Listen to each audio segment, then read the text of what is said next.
হাড্ডাহাড্ডি লড়াইয়ের পর জয়ী হায়দ্রাবাদ। শেষ বল পর্যন্ত রাজস্থানকে টেক্কা হায়দ্রাবাদের। দাঁতে চেপে লড়াই কিভাবে করতে হয় সেটা আরও একবার দেখিয়ে দিল সানরাইজার্স হায়দ্রাবাদ। বলা ভালো, হায়দ্রাবাদের দুই তরুণ ব্যাটার যশস্বী জয়সওয়াল এবং রিয়ান পরাগ ম্যাচটাকে বের করে নিয়ে গিয়েছিলেন। তৃতীয় উইকেটে এই দুই ভারতীয় ব্যাটারের মধ্যে 134 রানের পার্টনারশিপও গড়ে ওঠে। তবে মিডল অর্ডারের ব্যাটিং ব্যর্থতায় শেষ পর্যন্ত হায়দ্রাবাদ এই ম্যাচে 1 রানে জয়লাভ করে।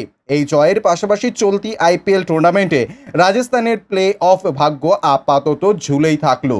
চলতি মরশুমে এই নিয়ে পঞ্চমবার সানরাইজার্স হায়দ্রাবাদ 200 রানের চৌকাঠ স্পর্শ করল আর রাজস্থান রয়্যালসের বিরুদ্ধে দ্বিতীয়বার। বৃহস্পতিবার 2রা মে এই ম্যাচে সানরাইজার্স হায়দ্রাবাদ প্রথমে ব্যাট করতে নেমে নির্ধারিত 20 ওভারে 3 উইকেট হারিয়ে 201 রান তুলেছে। তবে শুরুর দিকে হায়দ্রাবাদের ব্যাটিং একেবারেই অচেনা লাগছিল। পাওয়ার প্লে চলাকালীন 37 রানের মধ্যে তারা 2 উইকেট হারিয়ে ফেলে এবং ব্যাটিং হায়দ্রাবাদের থেকে একেবারে প্রত্যাশিত ছিল না। এরপরে ট্রাভিস হেড একদিক থেকে দলের হাল ধরতে শুরু করেন আর অন্যদিকে নীতিশ কুমার রেড্ডি দুজনের মধ্যে তৃতীয় উইকেট। 57 বলে 96 রানের পার্টনারশিপ গড়ে ওঠে। 44 বলে 58 রান করে ফিরে যান ট্রাভিস হেড। এরপর নীতিশের সঙ্গে চতুর্থ উইকেটে অপরাজিত 70 রানের জুটি বাঁধেন হেনরিক ক্লাসেন। এই ম্যাচে নীতিশ শেষ পর্যন্ত 42 বলে 76 রান করেন। অন্যদিকে ক্লাসেন 19 বলে 42 রান করে মাঠ ছাড়েন। এই ম্যাচে নীতিশের ব্যাটিং আলাদা করে নজর কেড়েছিল।